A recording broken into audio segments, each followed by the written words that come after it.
tarde a todos. Nós gostaríamos inicialmente de fazer todos bem-vindos a essa webconferência do ciclo de palestras do NUTEDS.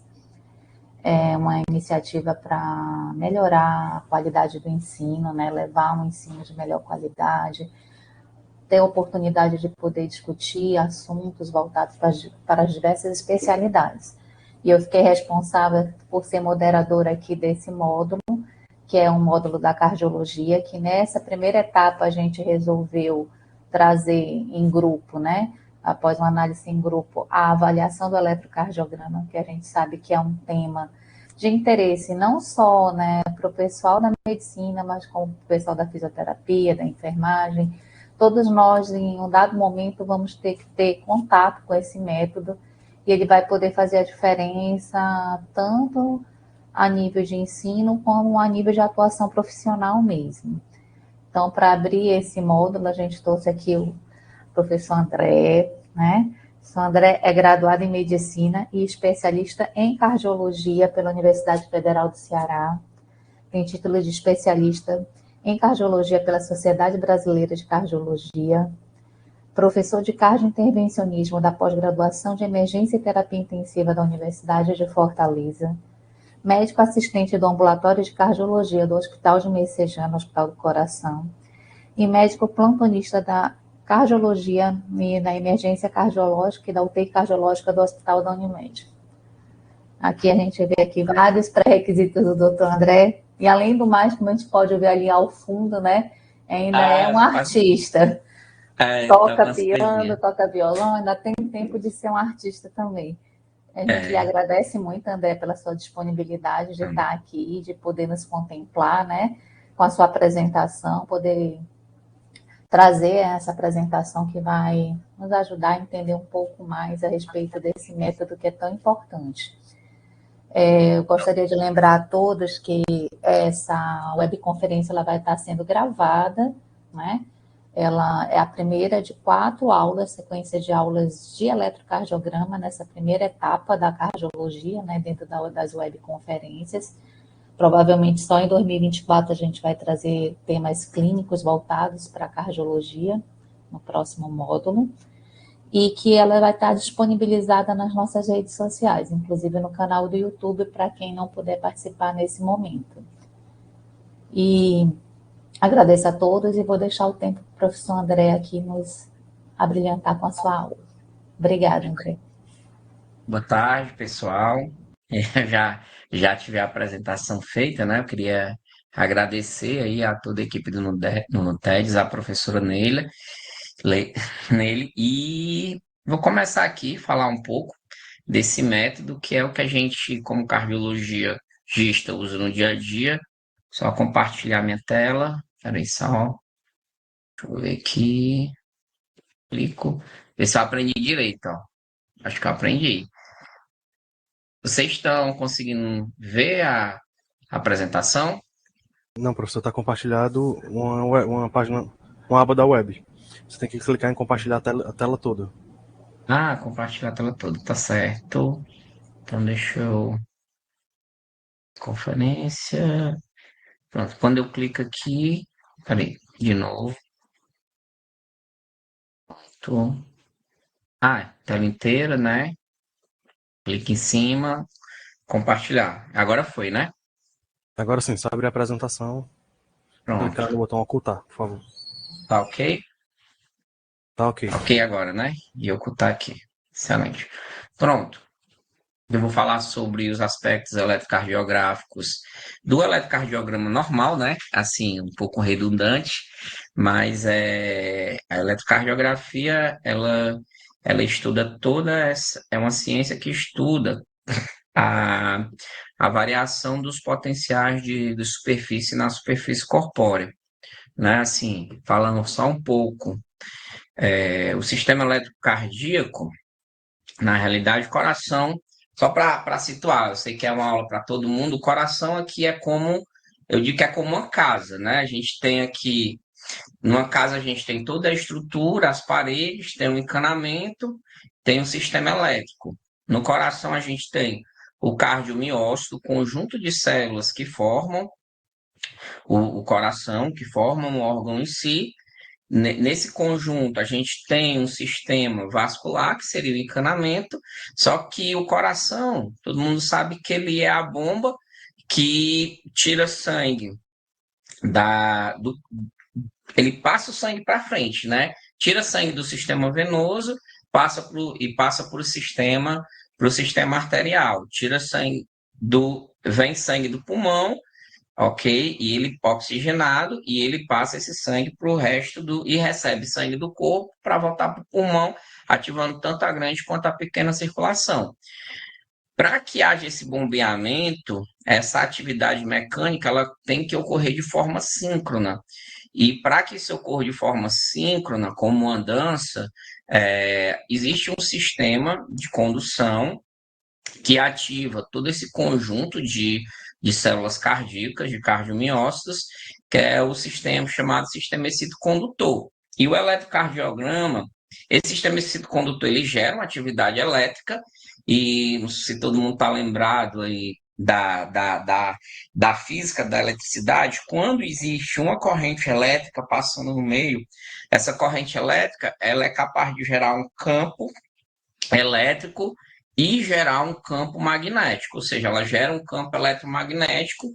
Esse campo eletromagnético, como o nosso corpo ele é composto pelo plasma, pelas células e tudo mais, que tem 70% é água, e nessa água está distribuídos os eletrólitos. Esse campo eletromagnético ele tem ação sobre eletrólitos, e esse campo acaba gerando cargas, na realidade, potenciais elétricos na superfície corpórea, e esses com consequência da ação desse campo elétrico, principalmente como também do campo magnético. Esses potenciais elétricos, eles podem ser medidos no formato de dipolos, e o que foi que há mais de 100 anos atrás, né, a gente já está com 120 anos, o que foi que Heitor Veen fez? A partir desses potenciais elétricos que eram medidos na superfície corpórea, ele começou a ver a diferença de potencial entre pontos fixos específicos da superfície. E ele notou que a diferença entre o potencial dos membros, né, dos membros superiores e do membro, no caso ele pegou como padrão membro em inferior esquerdo, eles tinham uma certa padronização, tal que é essa diferença de potencial, e ele colocou, era muito pequena a variação, isso tinha uma variação que variava de acordo com o ciclo cardíaco. Então ele criou um aparelho chamado galvanômetro de corda, que nada mais do galvanômetro, ele ficava numa sala gigante, ele é um ultra amplificador do voltímetro, porque ele estava medindo a voltagem em cada ponto, e aí ele criou um sistema para medir essas diferenças de potenciais, e ele viu que existia uma relação direta entre o pulso venoso jugular, as ondas de pulso venoso jugular, tanto quanto a onda de pulso arterial. Existia uma sincronicidade com aquela atividade elétrica que estava sendo demonstrada ali no galvanômetro de corda. Então ele padronizou, né? E aí agora a gente vem aqui para o que ele padronizou aquele eixo cartesiano em uma variação de tempo e amplitude dessa voltagem, né? Ele colocou aqui como cada quadradinho, cada unidade do eixo cartesiano, na sua horizontal como unidade de tempo e na sua vertical como unidade de voltagem. Na horizontal, a gente está pegando aqui a unidade de tempo, ele colocou o papel do galvanômetro, ele padronizou para ele rodar 25 milímetros a cada 60 segundos, né? E aí a gente teve essa padronização. E em relação à voltagem, ele padronizou que cada 10 quadradinhos seria o correspondente a 1 milivolt. A partir dessa padronização, a gente pode chegar a algumas conclusões. Uma das conclusões mais simples que a gente pode ver aqui é em relação a frequência cardíaca. A frequência cardíaca, habitualmente, a gente mede elas em batimentos por minuto, tá ok? Você diz, o coração está batendo a 100, está batendo a 120, a gente sempre tem isso em um minuto. Quando a gente pega a unidade que ele colocou, 25 milímetros de milímetros por segundo de rodagem no papel, e a gente multiplica esses 25 milímetros por 60 segundos, que seria um minuto, a gente tem aí 1.500 segundos. Se você pega a quantidade de batimentos que ocorrem nesse intervalo, ela vai corresponder a uma onda, né? A uma deflexão de onda, a uma repetição de uma deflexão de onda, que no caso a principal deflexão de onda que a gente está vendo aqui, que é essa forma de onda, é o que a gente chama de QRS, e eu vou passar para vocês. Então, você pega duas deflexões de ondas, no caso que eu estou pegando essas que são as espículas principais, né? E você mede a distância entre elas, né? Quando você divide, você consegue divide 1.500, que é o total que ele percorreria em um minuto, pela distância entre esses quadradinhos, ou quando você tem um ritmo mais irregular, pela média da distância entre os quadrados, você calcula a frequência cardíaca do indivíduo. Aqui, por exemplo, você pegar 1.500, dividir por 28 milímetros, isso é uma regra de 3 inversa, vai dar 54 batimentos por minuto, tá ok? Então, é uma medida simples, já é uma consequência dessa padronização que foi escolhida, não aleatoriamente, mas já bem direcionada pelo que ele estava objetivando fazer. O que é que se via também? Existem determinados eletrocardiogramas que essa padronização de voltagem, ele tinha um padrão, esse padrão que ele colocou 10 quadradinhos valendo milímetro, foi chamado de padrão N, mas quando se tinha, às vezes, um eletrocardiograma em que a voltagem era muito ampla, né, e que transbordava, ultrapassava, e além das bordas do papel, ele não se conseguia visualizar. Então, teve que se gerar um padrão N sobre 2 para que melhorasse essa avaliação. E muitas esse pacientes em outras doenças, quando ele não estava analisando necessariamente paciente normal, esse detalhe, essa onda, essas curvas, essas ondas, essas formas de onda eram muito pequenas. Então, para melhorar a análise, ele tinha que se ampliar isso. Então, nessa ampliação, criou-se 2N, então, que é o que a gente usa hoje nos eletrocardiógrafos convencionais.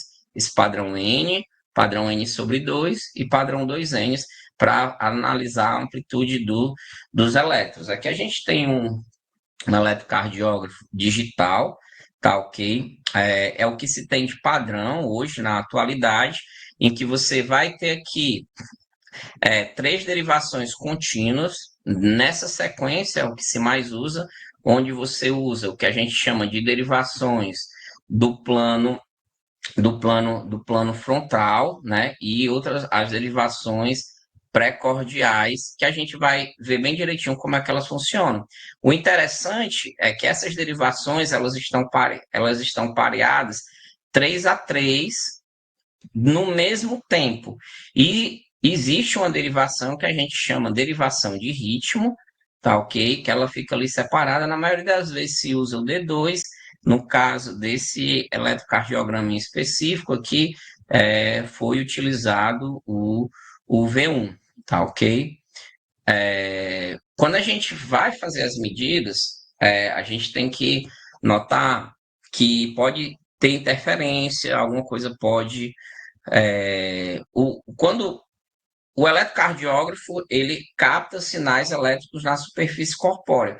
O nosso corpo ele emite ondas eletromagnéticas não somente do coração, mas existem cargas elétricas do próprio sistema nervoso que são mínimas, mas também ele é susceptível a interferências elétricas e eletromagnéticas do meio ambiente externo. tanto quanto interferências da própria respiração, que mexe com as cargas e tudo. Então, existem alguns tipos de filtragem, que a gente chama filtros de passa alta, filtros de passa baixa, que as ondas de grande amplitude, elas são filtradas para que elas não sejam captadas pelo eletrocardiógrafo, e as de mínima amplitude também elas são filtradas de forma que possam aparecer somente as ondas geradas pela própria atividade cardíaca do coração. Mas há momentos, e pronto, aqui por exemplo, aqui poderia se pensar que o paciente poderia estar tendo um taquicardia. Esse eletro foi registrado na hora que um auxiliar estava dando ali aquele tapinha no braço do paciente para funcionar uma veia, né? Então, assim, interferências mecânicas, movimento, o próprio mesmo um paciente com tremor, né? Com uma demência senil, tendo um tremor essencial. Esse tremor essencial pode gerar irregularidades, e assim, se a gente não estiver atento a essas interferências externas do meio e do próprio paciente, isso pode estar sendo interpretado erroneamente como algo patológico, né? Então, assim, e o que Einthoven fez? Ele dividiu, né? Aqui, primeiro ele criou esse sistema A, que são as derivações bipolares, né? E que se mede o potencial elétrico nos membros superiores e no membro inferior, e se calcula a diferença de potencial, né? Então, assim, para calcular o vetor médio dessa diferença de potencial, que é chamado vetor cardíaco, na época do Einthoven, se usava mesmo era a matemática um pouco mais complexa, que era a matemática vetorial. 30 anos depois, né, outros cientistas, eles criaram o que se chama sistema hexagonal. Eles criaram derivações unipolares, né, que são nada mais do que são derivações derivações secundárias das derivações já existentes, mas que elas eram muito pequenas e elas tiveram que ser amplificadas de modo a criar um sistema de visualização tridimensional, que a gente vai passar ele já na imagem para vocês entenderem melhor. Então, o triângulo de Einthoven, ele usava essas derivações, e o que são essas derivações? Nada mais do que a projeção do vetor cartesiano dentro desse sistema triangular e, posteriormente, no sistema hexagonal. Com a criação do sistema hexagonal de Baller, a gente poderia ter aqui meio que um sistema cartesiano, em que ele separou em alguns eixos, tá? De modo que viesse facilitar a análise sem precisar se estar fazendo ali aquelas contas com vetores para tentar, no caso do plano frontal, fazer essa análise do posicionamento dos vetores eletrocardiográficos, no caso do eixo elétrico cardíaco, né? Eu vou passar um pouquinho aqui, porque vai ficar mais difícil do que explicar isso aqui. Isso aqui só é a posição, aqui só é a derivação horizontal, né, em que você tem os eletrodos V1, V2, V3 até V6 na superfície corpórea. Isso são chamadas derivações esquerdas.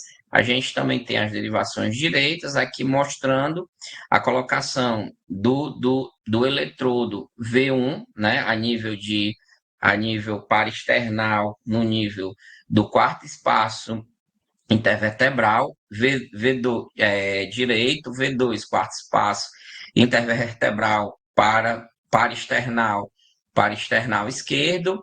Quando você pega a linha M clavicular, vai no quinto espaço, deixa o V4, faz uma linha imaginária entre V2 e V4, coloca o V3, né? Na linha axilar anterior, o V5, e na linha axilar média, o V6. Esses três, todos a V4, V5 e V6 a nível de quinto espaço intercostal. Aí está a ilustração da figura.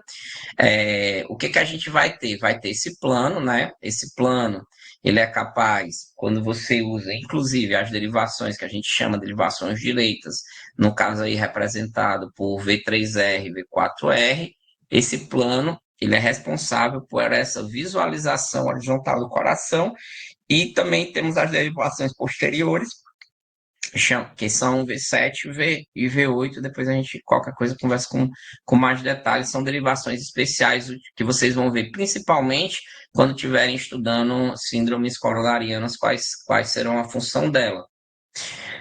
E aí, ilustrando melhor, a gente tem essas derivações aqui,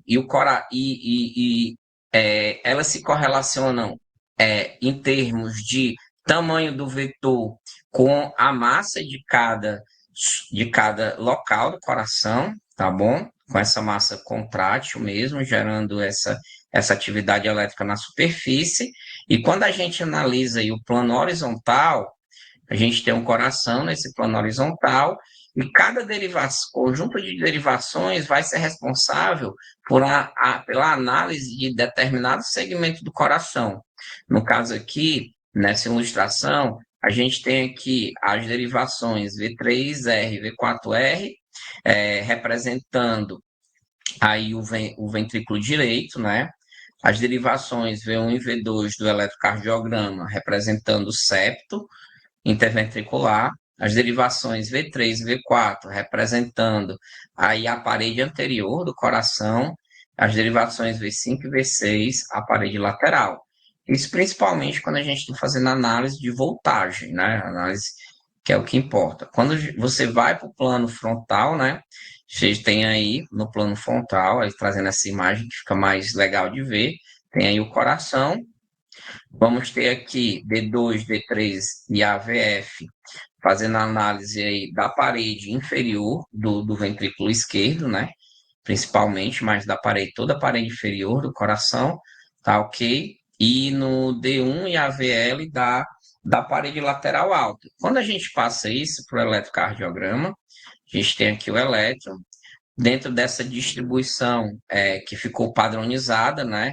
Num eletrocardiógrafo digital, deles pareados 3 a 3 com unidade de ritmo, nós teremos aqui o D2, o D3 e o AVF representando a parede inferior, o V5 e o V6 a parede lateral cardíaca, o V1 e o V2 o septo, o V3 e o V4 a parede anterior. Quando existem alterações, tanto de parede conjuntas, a gente pode chamar que seria uma alteração extensa, uma alteração de repolarização, ou mesmo um supra, no caso do infarto, quando você tem acometimento de parede septal, parede anterior e parede lateral, pregando, inclusive, o que a gente tem aqui no D2 e a AVL, a chamada parede lateral alta, que seria mais a base do coração. Aí você teria aí as derivações anteriores extensas, né, estendidas, né? E aqui embaixo a gente teria a derivação de ritmo. Basicamente, essa imagem eu acho ela muito interessante, porque ela mostra que, só passar novamente, ó, esse é o passando aqui de você ter essa visão macro do eletrocardiograma, ele sendo correlacionado à, à anatomia cardíaca, né? Então, a gente tem a anatomia, mas a gente vai ver no decorrer do curso que alterações específicas nessas paredes são capazes de diagnosticar tanto alterações anatômicas como alterações de perfusão ou mesmo alterações elétricas nos distúrbios eletrolíticos, nas canalopatias, alterações de perfusão nas isquemias e nos infartos, tá ok? Então, essa análise tridimensional é essencial para a gente ter ideia de aonde está sendo o acometimento específico de uma determinada patologia. Um acometimento difuso, como, por exemplo, numa pericardite, um supradifuso, com infra do que a gente chama aqui de terra de ninguém. O que é a terra de ninguém no eletro? É o chamado AVR. O AVR, embora ele não represente, né, o coração como um todo assim de uma maneira específica, ele representa aquela terra, o que a gente chama de terra de ninguém. Na realidade, é como se ele fosse o espelho da média de todas as outras derivações. Então, quando você olha para a AVR, você olha para acometimentos macrocardíacos, tá entendendo? Em espelho. Como ela é espelho? Por exemplo, na pericardite, um infra do segmento que a gente vai ver o que é segmento PR, no AVR, seria um supra do segmento PR. Um supra de ST no AVR seria um supradifuso ou um infradifuso. No AVR seria o contrário, seria um supra. Por exemplo, nas isquemias de tronco, vocês vão ver no infarto, você tem um infradifuso, o que a gente chama de isquemia circunferencial, com comprometimento de tronco, com um supra de AVR, ou seja, o infradifuso é o espelho e o supra se dá lá na terra de ninguém, que acaba em espelho representando, de certa forma, a média de todas as outras derivações. Ou seja, mais o espelho da média, né? O contrário, um reflexo. Tá ok? Então, a gente tem aqui o eletro, né? Cardiograma. Deixa eu só olhar aqui o tempo. E aqui é o que a gente vai analisar, são as waveforms, né?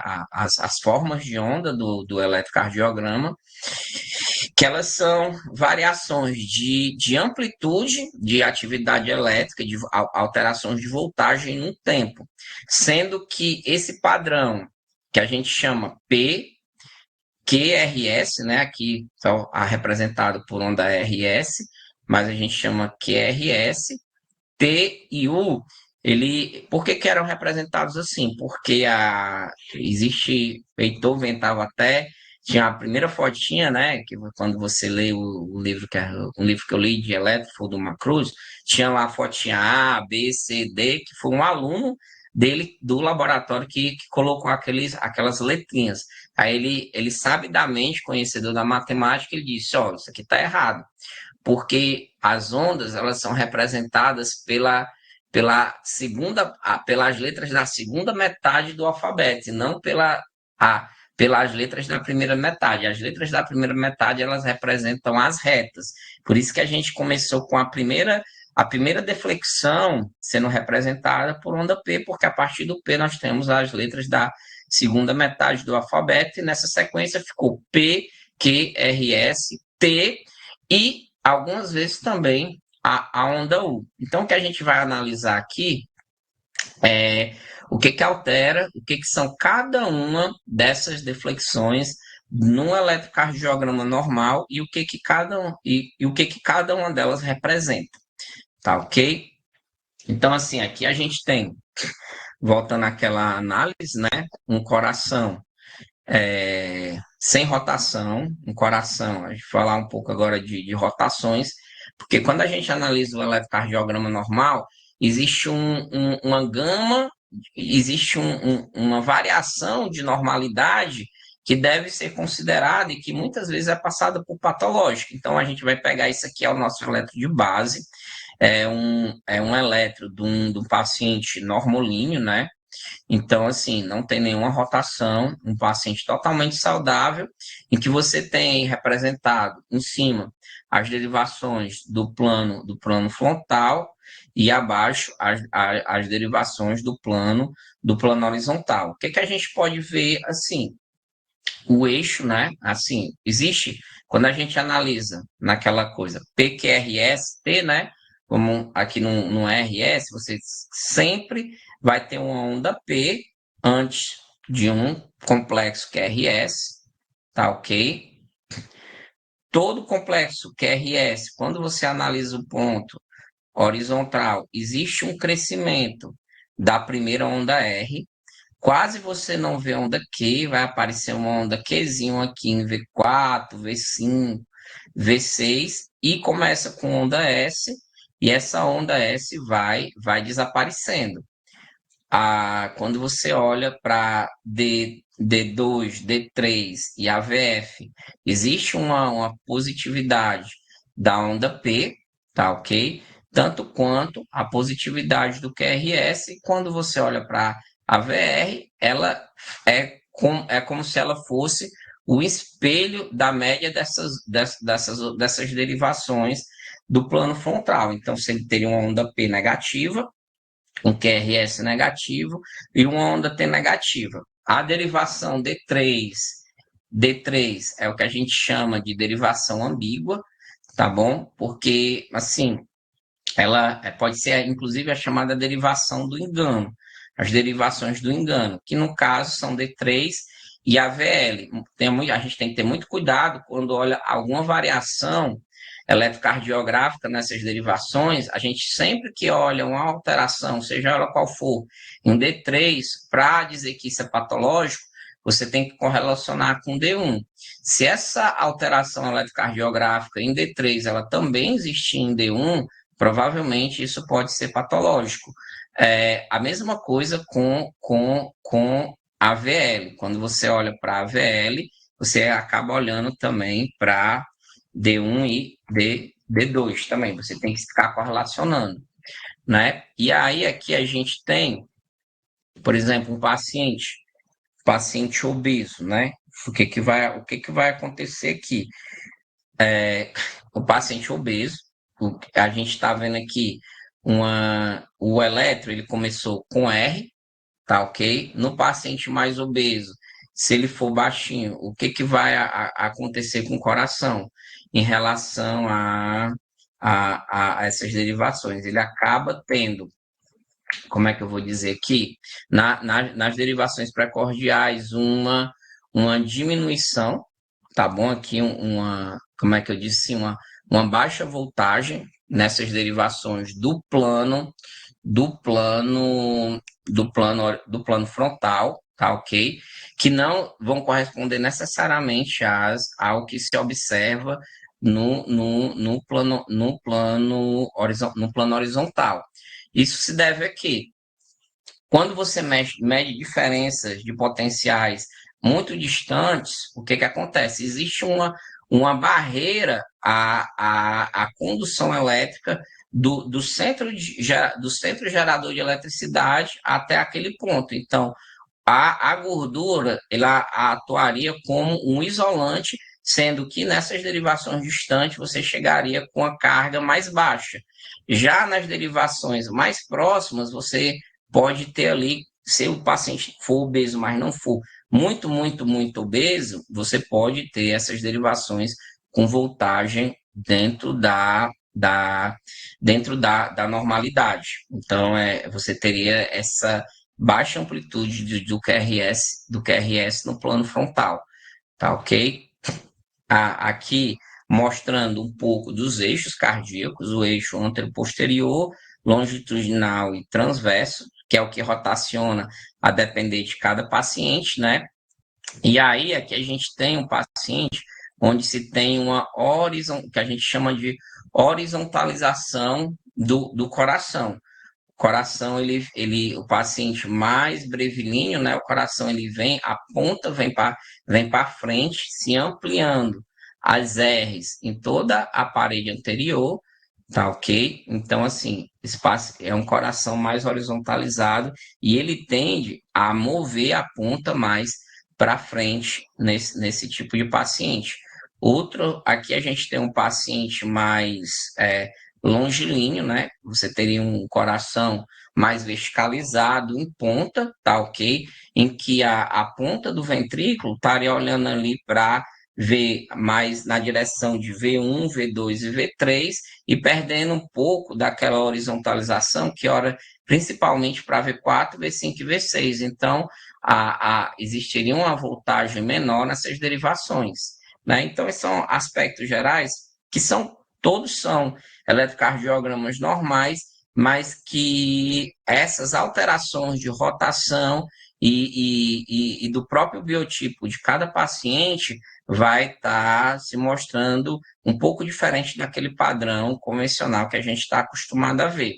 Outra coisa quando você olha um eletro, rapaz, tem alguma coisa alterada aqui, mas muitas vezes o que se tem?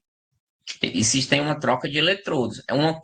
Trocas que são muito comuns são nas derivações do plano frontal, né? O paciente troca o braço direito, ou quem está fazendo o eletro, troca o braço direito pelo pé, no caso aqui, pelo membro esquerdo, né? Você tem o D1, né? Ó, o braço direito pelo pé esquerdo. Aí o D1 aparece negativo e o AVR aparece positivo. Ou seja, o D1 era para aparecer onde essa imagem que está no AVR era para aparecer em D1 e o contrário assim. Então, as trocas, elas são mais. Quando você olha para D1, que você vê um D1 negativo e que você olha, por exemplo, para as derivações do plano horizontal e vê que existe uma normalidade, vê aqui nesses três tipos de troca, você vê que esse D1 que não estava dentro do padrão de normalidade provavelmente vai se tratar de uma troca. Porque para você ter um D1 negativo, teria que ser um paciente que teria uma sobrecarga direita muito grande. Ele teria uma clínica muito importante, provavelmente a sobrecarga é o que a gente direita, ela leva a um distúrbio de condução do ramo direito. Dificilmente você teria um QRS estreito. Esse distúrbio de condução com a sobrecarga direita, deve ser o que a gente chama de praxia do VD. É como se você estivesse comprimindo o ramo direito do coração. Então, assim, e aqui não, você tem um D1 com um QRS estreito, e quando você olha para V1, V2, V3 até V6, tá normal. Então, você pensa, quando você vê esse D1 mais alterado, você pensa em troca de eletrodos, tá ok? São as principais, assim, alterações, e aí você pede para repetir o elétrico. Quando repete, você acaba confirmando aquele fato, né? Tá ok? Já quando você tem, por exemplo, aqui, nas derivações do plano horizontal, a gente tem aqui um V1, ele teria que progredir as R's e regredir. O que está acontecendo? O V1 aqui, ó, no segundo, né? Você tem um AR que vai progredir, para de progredir, um AS, né, ó, que está descendendo, que vem, você tem uma mudança súbita, ó. Existe algo, até mesmo se você analisar de maneira bem macro, existe algo mais contínuo de V1 a V6, uma progressão, só que começa a progressão aqui de V1 a V2, existe um salto em V3, algo que não era para existir, e depois a manutenção da progressão.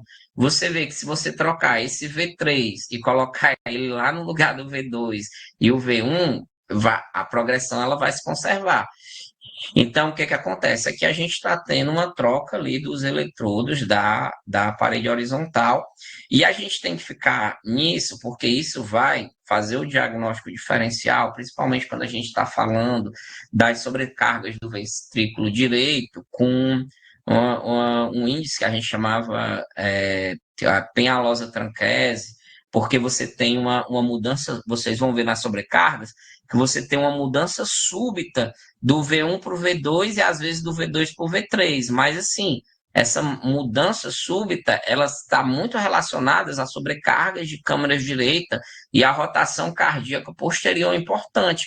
Mas quando você olha para o plano frontal, você vê que não tem nenhuma rotação, e aqui você tem uma coisa súbita que ocorre assim, do nada. Então, isso aqui nada mais é do que uma troca de eletrodos. A gente vai e pede para repetir, né? Voltando aqui mais um pouco aqui do elétrico, deixa eu ver meu tempo, 35, né? A gente analisa o eixo cardíaco. Quando você faz aquelas derivações tridimensionais, analisando D1, D2, tá ok? A gente vai ter aqui que o eixo da onda P vai estar mais ou menos aqui entre 0 e 90 graus, isso variando dentro da normalidade. O mais comum, né, que a gente garante que essa onda P é sinusal, quando ele está entre 30 e 60 graus, né, mas podem existir variações da normalidade, inclusive de 0 a 90 graus. O complexo QRS, dentro do sistema hexagonal, varia de menos 30 até 120, e a onda T varia, assim como na onda P, de 0 até 90 graus. Isso quando a gente calcula o eixo médio cardíaco. Agora vamos para partes, né? Então, vamos analisar primeiro aqui esse átrio, tá? Com a onda P, características dela. E aí, lembrando que, que o marca-passo cardíaco, o que começa a gerar, a partir do que a gente chama da automaticidade elétrica do sistema excitocondutor, o principal gerador de ritmo, né, e ativador mor chama-se nodo sinoatrial, que ele se encontra ali entre a cava superior e a porção ali superior da crista do átrio direito, tá ok? E ele é um conjunto de células elétricas que tem essa propriedade chamada propriedade de automatismo, que é a capacidade de autogerar carga elétrica, tá ok? Dentro de um período certo, e a partir dessa ativação,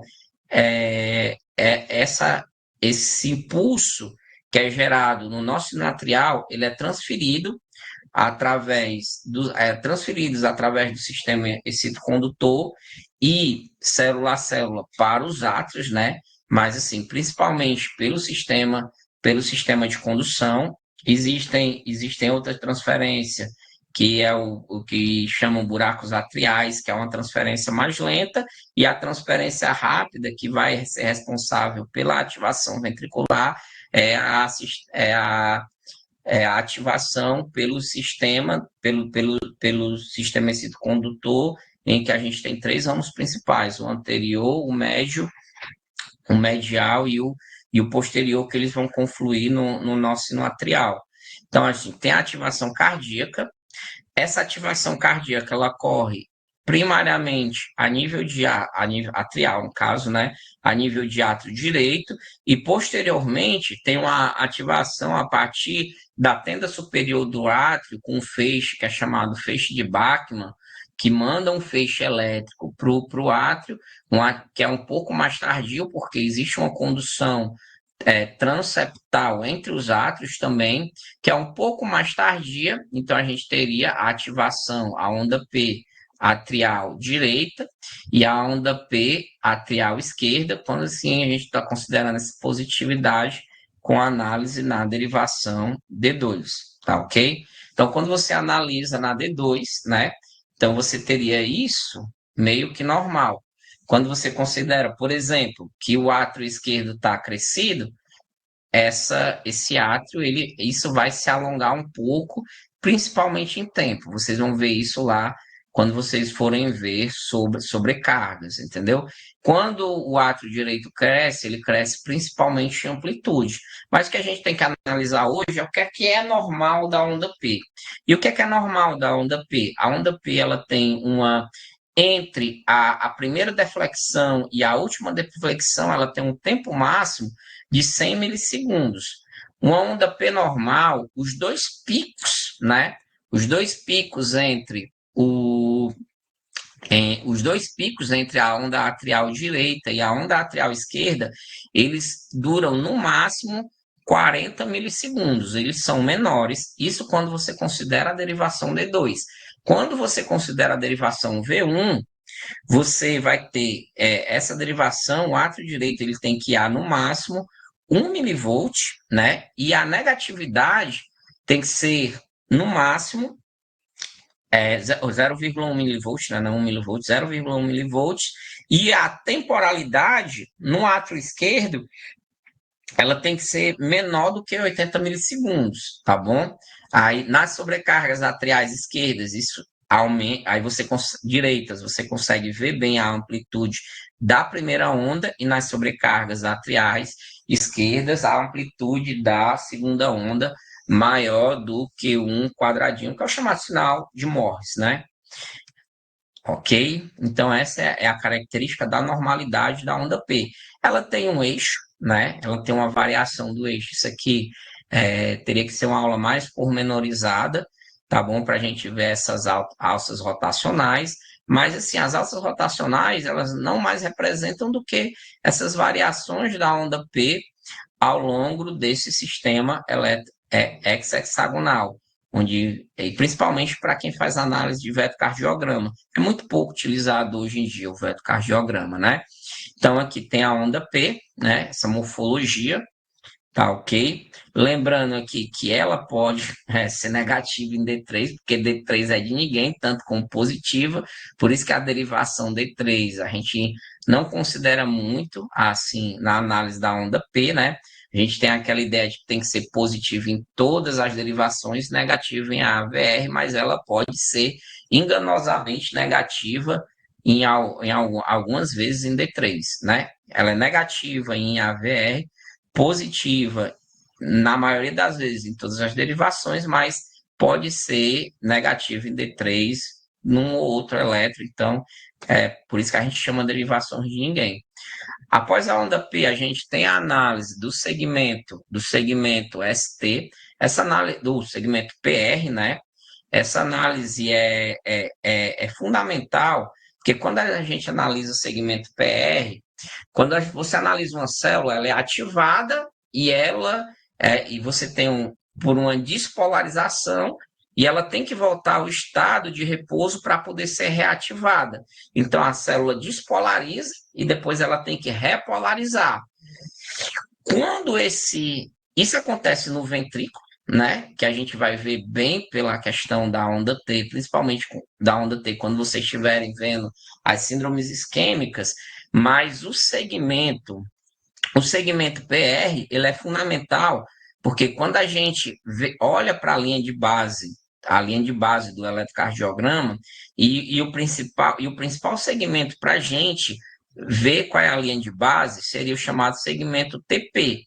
E quando você faz a linha de base nesse segmento TP e faz uma comparação do segmento PR, a gente pode identificar algumas alterações, né, patológicas. Eu vou exemplificar aqui, vocês provavelmente vão ver ao longo aí das aulas, que são as alterações de repolarização atrial. Essas alterações de repolarização atrial, elas podem estar relacionadas, no caso da pericardite, com o infra do segmento PR. No caso, um infarto de átrio direito pode também estar relacionado ao infra do segmento PR. O que aconteceria? Porque na pericardite, assim como o supra, esse infra é difuso, e no infarto atrial ele está mais relacionada às derivações direitas. O infarto atrial esquerdo, aí você teria ali o supra desse segmento, né, relacionado a mais as derivações esquerdas, e quando um crescimento atrial, por exemplo, direito muito grande, ele requer, o átrio tem uma massa maior. Ao mesmo tempo que ele é ativado, gerando uma alta voltagem, o tempo de repolarização também fica amplificado. E aí gera esse infra em cunha, né, que você vê aqui, que você vê nos crescimentos atriais, só para exemplificar um pouco da importância desse segmento. Tá ok? O intervalo PR, a gente tem aqui a variação da normalidade acontecendo entre 120 a 200 milissegundos. O intervalo PR, ele vê principalmente a condução entre o átrio e o ventrículo, a chamada região do nó átrio-ventricular. Quando existe um encurtamento desse intervalo, diz que a velocidade de condução a nível de nó atrioventricular, que é a parte do sistema excitocondutor que leva a atividade elétrica dos átrios para o ventrículo, também chamado filtro, né? Por exemplo, na fibrilação atrial, que o átrio bate muito rápido e de maneira desordenada, ele funciona como um filtro para que esses batimentos não passem necessariamente por ventrículo. Então, esse intervalo ele pode estar mais curto ou mais alargado. Ele está mais curto quando essa condução ocorre de maneira mais rápida, e ele está mais alargado quando essa condução é lentificada. Fisiologicamente, ele pode também ser curto ou alargado, não necessariamente de maneira patológica. Fisiologicamente, se um estímulo adrenérgico, luta-fuga, uma medicação com um antimuscarínico, uma atropina, né? Uma atropina pode estar gerando um encurtamento. Já se você fizer um beta-bloqueador, for um paciente mais jovem, mais bradicárdico, ou mesmo, no caso, isso saudável, pode ter esse alongamento desse intervalo, que são fisiológicos, e isso também pode, no caso do alargamento, pode também se dar nas patologias como uma doença degenerativa do sistema de condução, ou mesmo na senectude no idoso, que o sistema de condução ele vai ficando cada vez mais lento, essa condução. Então, a gente tem aqui essas variações de normalidade, né? De normalidade. Então, aqui um PR curto, né? Ó, PR curtinho, menor do que 120 milissegundos, aqui 0,08, aqui um PR normal do lado, um curto, e aqui um PR normal a mais alargado, e aqui um PR de 300 milissegundos, realmente amplificado aqui nos chamados bloqueios atrioventriculares Nesse segundo exemplo aqui de 300 milissegundos, um bloqueio atrioventricular de primeiro grau. Nesse aqui, de 0,8 segundo, acontecendo no eletrobasal, inclusive no paciente com uma frequência cardíaca que gira dentro da normalidade, é o que a gente chama de condução rápida atrioventricular, antigamente chamada de síndrome de Langerhans-Levine. Ok? Então, condução rápida e condução mais lenta, PR curto e PR alargado. Né? Isso aqui é algumas variações do intervalo PR, de acordo com a idade, né? Varia lá de 120 a 200, mas a cada idade existem algumas variações que são mais comuns, tá ok? Existe uma outra característica que vocês provavelmente vão ver na parte de arritmia, que esse PR curto, muitas vezes, ele não necessariamente significa uma condução rápida no nó atrioventricular, mas às vezes é porque a atividade elétrica dos átrios está sendo passada por um ventrículo de maneira tão rápida que ela transpassa o nó.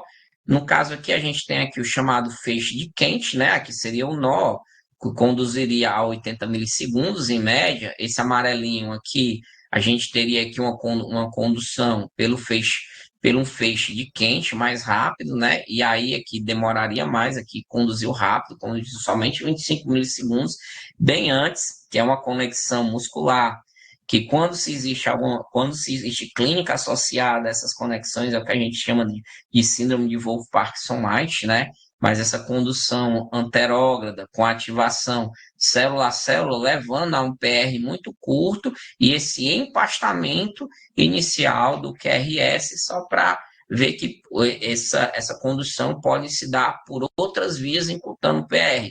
Outras também chamadas são as fibras de James, as fibras de Mannheim, que aí fica um pouco mais a cargo do especialista fazer essa análise, tá ok? Deixa eu ver aqui meu time. Meu time tá. Vixe, teve um pouquinho de tempo. Estou me alongando. E a análise do complexo QRS, né? A gente analisa o eixo, a duração, amplitude, morfologia, tempo de ativação, onda Q e a onda septal. QRS, né? A amplitude, né? E aí existem nas sobrecargas, vocês vão ver, assim, a gente tem a amplitude média em torno de 18 milímetros, né? E a amplitude máxima a gente chama aqui, em média, 90 milímetros, não podendo transpassar 120 milímetros, que é o que a gente chama de 3 quadradinhos. Quando transpassa, a gente já pensa aí que pode existir algum grau de bloqueio, e quando está no V5, quando está acima de 18 milímetros, a gente pode pensar em sobrecarga, mas isso as sobrecargas em relação ao complexo QRS é um assunto porque você tem vários critérios, você tem os critérios de Cornell, Sokolov, Home-Hill-Tietz, e por último o Pegueiro-Leprecht, que assim vai ficar para o doutor Almino aí falar na aula de sobrecargas, tá bom? Mas esse é o complexo QRS, constituído, aqui a gente não está vendo a declinação da onda Q, a onda R e um pouquinho aqui da onda S, tá ok, ó? Sempre aqui, ó. E aí você pode ter, dependendo da parede que você vê, se você olha no eletronormal, o V5 e V6 tem um pouquinho ali de onda Q e mais R. Quando você olha aqui entre V3 a V5, no V4, um padrão mais RS e um padrão de V1 mais voltado para a direita, um padrão de Rzinho com a S alargada, e você vai ter aquela progressão que foi mostrada para vocês. Existe um tempo de ativação, né? E são representados por vetores, que aí teria que dar uma aula mais aprofundada, uma aula de vetores, mas assim, desde a ativação do septo aqui a nível de VD, ela dura em média 35 milissegundos, e quando você olha para, principalmente aqui, a gente pode olhar em V1, quando você olha para V6, olha mais assim, para a ativação do VE, quando você olha para V1, você olha a ativação do VD. A partir de V2 em diante, você olha a ativação em VE. E a gente olha V5 e V6, e aí essa ativação que vai do início a essa onda R todinha aqui, que seria uma deflexão, existe até a S, que quando você tem positividade R negativo, que é a chamada deflexão intrissecoide, de negatividade em S, e aqui a gente também tem uma deflexão que corresponde à deflexão intrissecoide, mas é uma deflexão positiva, que o normal gira em torno de 45 milissegundos. Diz que quando se passa de 70 a 80, aí você já tem algo patológico, pensando aí em relação a ativações célula a células que não ocorrem pelo sistema, necessariamente pelo sistema de condução, tá ok? Isso acontece mais, essa ativação mais alargada, quando a gente está falando ali das taquiarritmias ventriculares, para fazer diagnóstico diferencial entre taque supra com aberrância e taquicardia ventricular, ali pelos conhecidos critérios de Brugada, tá ok? Isso aqui é um pouco das ondas de ativação, né? A ativação, lembrando que a ativação do septo de maneira fisiológica, independente da presença ou não de bloqueio, ela sempre acontece de maneira muito rápida, porque tanto o ramo direito como o ramo esquerdo eles são capazes de ativar o septo. Então, assim, um bloqueio do ramo esquerdo, você tem uma ativação septal rápida pelo ramo direito, e um bloqueio do ramo direito, você tem uma ativação septal rápida pelo ramo esquerdo. Então, seria a ativação ventricular, fazendo principalmente análise dessa ativação do septo. E nos bloqueios, aí vocês vão ver essa questão das outras características. A gente está tratando um pouco aqui de normalidade. Aqui são os vetores principais, que representam principalmente a onda Q. A gente tem que ver que o complexo QRS ele é temporalmente dividido em 3 regiões. A primeira deflexão, os primeiros 30 milissegundos, ele custou o que a gente chama de dizer assim, corresponde ao septo. Os outros 30 a parede livre, e os últimos 30 milissegundos, que no caso vai dar 90 no total, chama-se porção basal. Então, ali, inicialmente, existe um vetor septal, um vetor de parede livre. O vetor septal é o primeiro, que é esse que vai se representar aqui a primeira deflexão R ou um Qzinho quando está lá em V6. O vetor 2 e o vetor 3 é o vetor de parede livre. O vetor 2, o chamado vetor de parede livre apical, e o vetor 3, chamado vetor de parede livre atrial. Também o vetor de parede livre apical é também chamado vetor do septo interventricular. E aqui o vetor 4 é o chamado vetor da porção basal. Quando você coloca o eletro, as projeções eletrocardiográficas nada seriam mais do que projeções desses vetores no sistema cartesiano que foi lhe apresentado. A gente tem mais ou menos aí o que seriam as alças vetoriais desses vetores, tá bom? A manifestação dessas alças, né? E o que seria aqui a variação desses vetores dentro dessas alças de V1 a até V6, tá ok? Aí, pronto, que estão ligando ali para mim, mas já foi. Por exemplo, aqui a gente tem uma cardiomiopatia, aqui, um eletroalterado, né? Um paciente de 7 anos com a cardiomiopatia hipertrófica obstrutiva, assim, para a gente ver um pouco aqui, ó, para desse vetor 1 aqui, mais septal, gerando uma aqui bem anormal, bem amplificada, uma aqui que vai a mais de 2 quadradinhos, tá entendendo? Uma sobrecarga septal importante, né? Quando a gente faz a análise da onda Q, a gente tem que analisar a onda Q principalmente, né, que do ponto de vista de temporalidade. As Qs patológicas, elas são maiores do que um quadradinho. Então, toda Q que tem mais do que um quadradinho, ela é uma Q patológica. Pode ser que existam Qs, principalmente V5 e V6, que transpassem ali 2 quadradinhos em relação à voltagem, mas se elas forem menor do que um quadradinho em relação à temporalidade, elas também serão que fisiológicas, mas isso é muito raro. Mas qualquer que ultrapasse um quadradinho na base, ela é uma Q patológica e provavelmente representa aí uma condução, uma hipertrofia ou uma zona eletricamente inativa, que aí a gente vai correlacionar com as mais variadas alterações, tá bom? No caso aqui, eu vou deixar aí as características de cada um, porque a gente está meio que chegando no final da aula, tá bom? Vou deixar tá nos slides, tá ok? Que mais algumas ondas Q anormais, né? Uma zona eletricamente inativa septal, tá ok?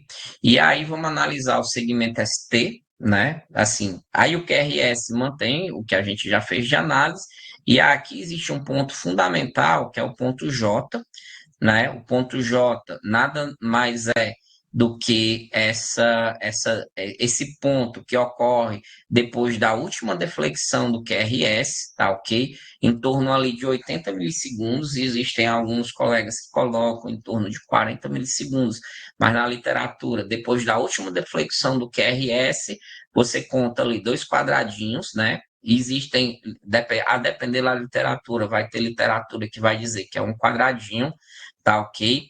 E alterações desse segmento estão relacionadas com várias alterações cardíacas, como isquemia, no caso do infra, um supra, mais do que 2 milímetros, no caso do infarto com supra, e aí o assunto vai, aí a gente vai vendo de especificação e especificação, a depender da patologia, mas vai ser fundamental quando vocês estiverem vendo aí condutor gentil, a análise do segmento ST no paciente com infarto agudo do miocárdio com supradesnivelamento do segmento ST, tá ok? Depois a gente tem a onda T. A onda T, ela analisa a repolarização do ventrículo, né? A repolarização ventricular, ou seja, aquela recuperação onde você tem ali a saída de potássio e também representa um pouco da entrada de cálcio ali no potencial de ação. E o que a gente tem para falar um pouco? A ativação do ventrículo, quando se tem um QRS, ela ocorre do sistema excitocondutor, que é endocárdico, para o epicárdio, tá ok? Só que quando se tem a repolarização, essa repolarização, ela não se dá necessariamente de quem despolariza o primeiro se repolarizar primeiro, porque as células que estão mais próximas do epicárdio do que do endocárdio, elas são células que estão mais próximas das coronárias epicárdicas, então elas têm uma maior perfusão, então elas têm uma maior capacidade de repolarização. Então, a ativação segue numa sequência de ida e a repolarização, ela mantendo a deflexão positiva do vetor, ela acontece numa sequência de volta de ápico de epicárdio para endocárdio, né? Ou seja, não necessariamente do que seria se você fizesse esse experimento numa célula, num feixe isolado, sem essas diferenças de perfusão. Então, o que gera uma onda T positiva e gera uma característica, essas diferenças de ativação endocárdica e epicárdica faz com que a gente tenha essa característica de uma onda T que ela ascende lento e desce rápido. Numa aula mais profunda que a gente daria para de eletrofisiologia mesmo, daria para mostrar um pouco mais sobre a fisiologia, né, que tem a ver com as diferenças do potencial de ação tanto do epicárdio quanto do endocárdio, quando a gente faz essa análise na superfície corpórea, que é um exemplo de alteração de uma onda T, ou chamada onda T gigante, onda T entenda, característica da hemorragia subaracnoide, né? Passar rapidinho. E por último, a última deflexão do eletrocardiograma seria a onda U, tá bom? A onda U relacionada aí principalmente nos distúrbios hidroeletrolíticos e também quando a gente tem algumas variações de intervalo QT, a gente tem que fazer uma diferenciação entre o que é onda U e o que é onda T. Lembrando que quando a onda T ela é derivada de ativações tanto epicárdicas como endocárdicas. Então, pode existir uma duplicidade de onda T quando a gente tem algumas canalopatias, e aí quando você tem a alteração entre os dois picos de onda U maior do que 150 milivolts, você considera que esse segundo pico realmente é uma onda U, mas se esse segundo pico for menor do que 150 milivolts, a gente considera o que a gente chama uma onda T-bífida, que está relacionada, isso é uma coisa mais rara, é só a título de curiosidade, que está relacionada à canalopatia, que é o chamado QT-long tipo 2, né? Só para vocês terem porque que sempre necessariamente a onda T vai ser assim. E a onda U é uma onda de muita especulação. Ela não aparece em todos os elétrons, tá bom? Mas muitas vezes se relaciona a distúrbios do potássio, principalmente algumas ondas que são responsáveis pela estabilização de pós-potenciais, e alguns canais de potássios mantenedores do potencial de membrana, com algumas variações físicas e magnésio também, ela está relacionada a isso. Mas isso é muita especulação, ninguém conseguiu provar muita coisa, não. Tá ok? Aí, pronto, essa é a chamada onda U. Eu acho que meu tempo já foi, eu ia mostrar alguns elétrons aqui mais para vocês, mas vai ficar para uma segunda oportunidade. Tá ok, pessoal? Deixa eu tirar aqui. Eu tenho que cumprir com a minha, com a minha carga horária, com o meu tempinho. Pronto. Ok. E aí, Neizinha? Olá, Pronto, eu muito acho que é bem, isso. Tem André. alguma dúvida aí, alguma coisa que alguém queira perguntar? Pronto, André. Primeiro eu queria te parabenizar. Eu sei que é duro. A aula de eletronormal é uma aula mais É, dura, né? Eu é mais fácil levo falar esse de desafio, patologia, porque com certeza. Mas a gente sabe que entender o que é normal é fundamental, né, para poder entender o que é anormal. Eu lembro que é, quando eu fiz a prova do INCOR, faz pouco tempo, não vou dizer que faz muito tempo, não, né? Mas o eletro mais difícil dos 20 eletrocardiogramas que a gente tinha que discorrer era o eletronormal. Assim, foi o não, último que eu eletronormal, terminei de descrever, porque geralmente a gente procura uma patologia no eletro. Então, eu tinha um eletro normal entre os 20, e foi o que mais demorei a poder discorrer sobre ele, porque eu ficava procurando alguma normalidade, eu estou deixando de enxergar alguma coisa, né? Mas, de não, fato, de fato. é de suma importância a gente poder compreender, e esse é um desafio para os amigos mesmo, né? Só os amigos aceitam, e a gente pede para os amigos porque é de fundamental importância. Aqui a gente tem estudantes de medicina assistindo, tem técnicos de enfermagem, tem fisioterapeuta, e tu falaste algumas coisas que eu achei interessante, eu queria só pontuar rapidamente, que é a gente ter atenção à forma de fazer o eletro, né? Porque senão esse padrão de normalidade, ele segue um padrão de execução. Se você altera a execução, você pode alterar tudo que está nele e não ser verídico, né? Acho que tu Fato. enfatizou bem isso, né? Assim, a gente que trabalha em emergência, você, a gente vê muita colocação errada de eletrodo, né?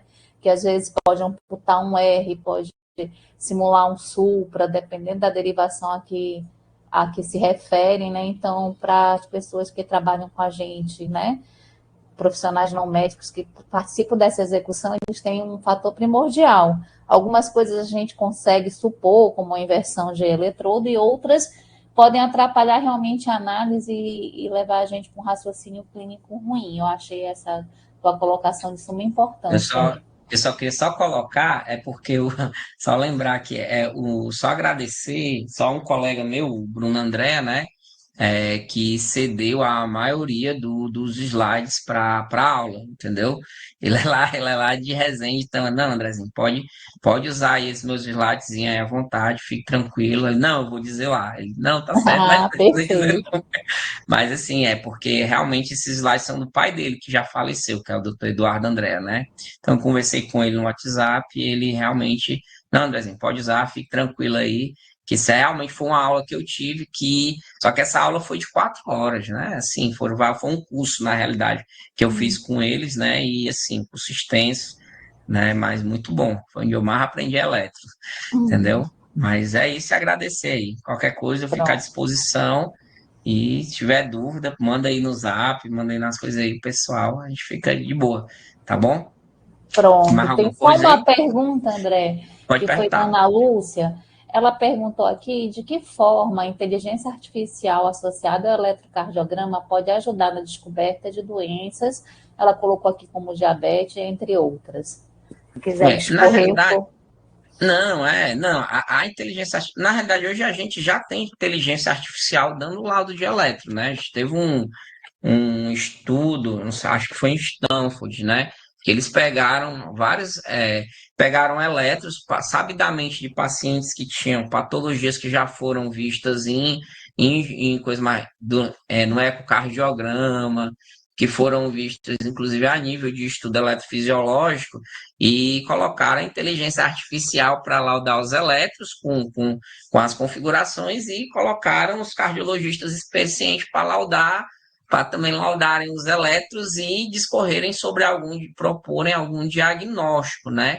A inteligência artificial acertou em mais de 90% e os colegas acertaram em torno de 70% o provável diagnóstico. Então, assim, realmente quando você tem um algoritmo de elétrica assim, muito bom, eu acho que isso ele se acerta muito, mas assim, eu acho que sempre tem que passar pelo o eletro, ele tem que passar você tem que passar pela clínica, né? Você não vai só laudar eletro. O eletro é um método diagnóstico, ele está susceptível a erros, né? Inclusive, esses dias mandaram só um eletro para mim de um ataque à arritmia, aí eu fiz 1000 indagações. Isso pode ser um ataque supra, com aberrância, pode ser uma TV, tem que fazer diagnóstico diferencial.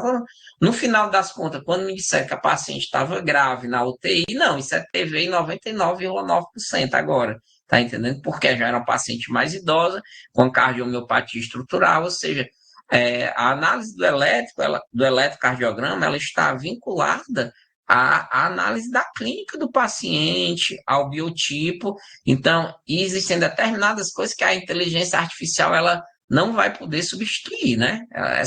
Essa interação médico-paciente, essa análise mais personalizada, a certeza é que se tivessem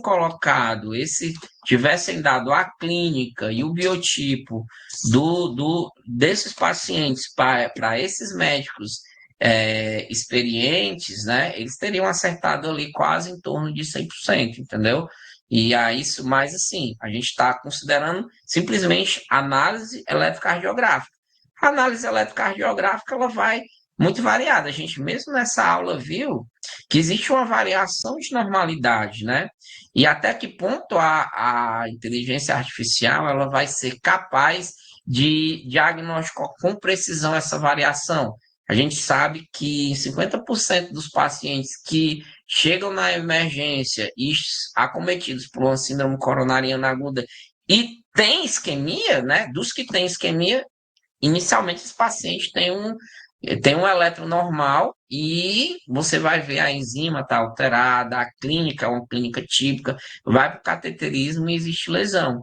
Então, eu acho assim que a inteligência artificial ela vem como uma ajuda assim para, às vezes, se você tem alguma coisa ali, ela ajuda, e principalmente o médico, assim, que não, o não especialista, que está ali no interior distante, que não tem muito aquele convívio do eletrocardiograma, ajudar a dar uma luz. Ah, pode ser isso. E aí ele acaba que vê o que é a inteligência artificial, fica ali, realmente eu acho que tem uma alteração, mas não sei o que ela está indicando mais ou menos que seja isso aqui, eu vou mandar para frente para uma pessoa mais experiente olhar. Entendeu? Então, a inteligência nunca vai substituir o médico. Eu acho que o médico tem que se adaptar à inteligência, e ele sabendo trabalhar com a inteligência e usar a inteligência artificial dentro da prática clínica dele, de modo a ter ela como aliada, quem vai ganhar vai ser a medicina e o paciente. Eu acho que é mais ou menos isso, entendeu? Mas sempre